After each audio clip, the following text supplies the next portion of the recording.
মোৰ নাম আবু তাহেৰ। মই আজি চাপৰৰ ষ্টেট বেংকত 40,000 উঠাই মোৰ স্কুল বেগ আছিল হাতত। স্কুল বেগৰ ভিতৰত টকাটি এটা ঠোনাৰে মেৰিয়াই ভিতৰত থৈছিলোঁ আৰু 40,000 টকা সম্পূৰ্ণ তাত থোৱা নাই। 10,000 টকা মই উলিয়াই বজাৰ কৰাৰ কাৰণে পকেটত ৰাখিছিলোঁ আৰু বাকী 30,000 টকা সেই মোনাতে ৰাখিছিলোঁ। মই বজাৰ কৰিছোঁ চাপৰ, মানে আহোঁতে অভিনৱ হস্পিটেল সোমালোঁ। এটা মোৰ পৰা পাব লগা কিছু টকা আছিল, সিহঁতে মোৰ পৰা পায় টকা দিয়াৰ কাৰণে ভিতৰত সোমাইছে এই অভিনৱ হস্পিটেলত, চশমাৰ দোকানত। আৰু এই হস্পিটেলৰ সন্মুখতে এখন এই গৰুৰ ঔষধ বিক্ৰী কৰা এটা দোকান আছে।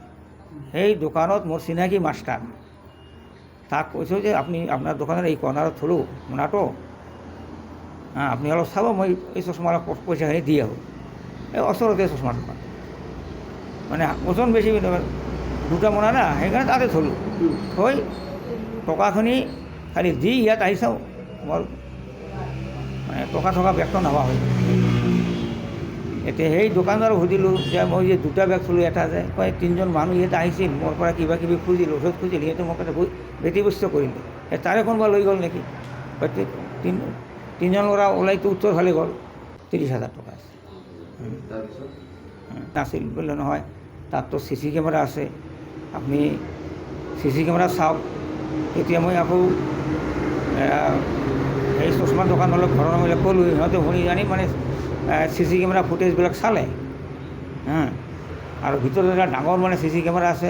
মালিকক মাতি আনিলে, এই দোকানত অভিনৱ হস্পিটেলৰ মালিককো মাতি আনিছে।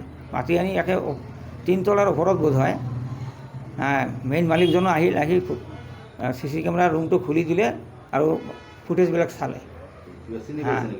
মানে চিনি নাপায়, কিন্তু 3জন ল'ৰা আছিল, 3জন আহি যে তাত সোমাইছে। এজনে বজাৰ কৰা বেগত মানে সেই মোৰ বেগটো লৈ তাত সোমাই থ'ল, সেইটোও দেখা গ'ল। তাৰ পৰা উধাও হ'ল, এইটোও দেখা যায়। চশমালা পইচাটো দিয়ে, চশমালা দেখোন তাৰ পৰা দেখা যায় ওচৰতে।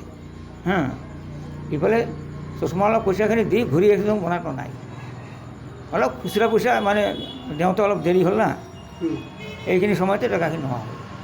মোৰ মোনাটোৰ ভিতৰত মানে টকাৰ ঠোনাটো তলত, তাৰ ওপৰত 2 লিটাৰ মিঠাতেল আছিল, RCMৰ তেল, আৰু 2খন চাবোনৰ পাকেট আছিল।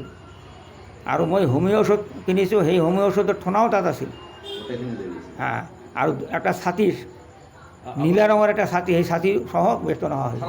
কেছ দিলোঁ অলপ আগতে, কেছ দিলোঁ।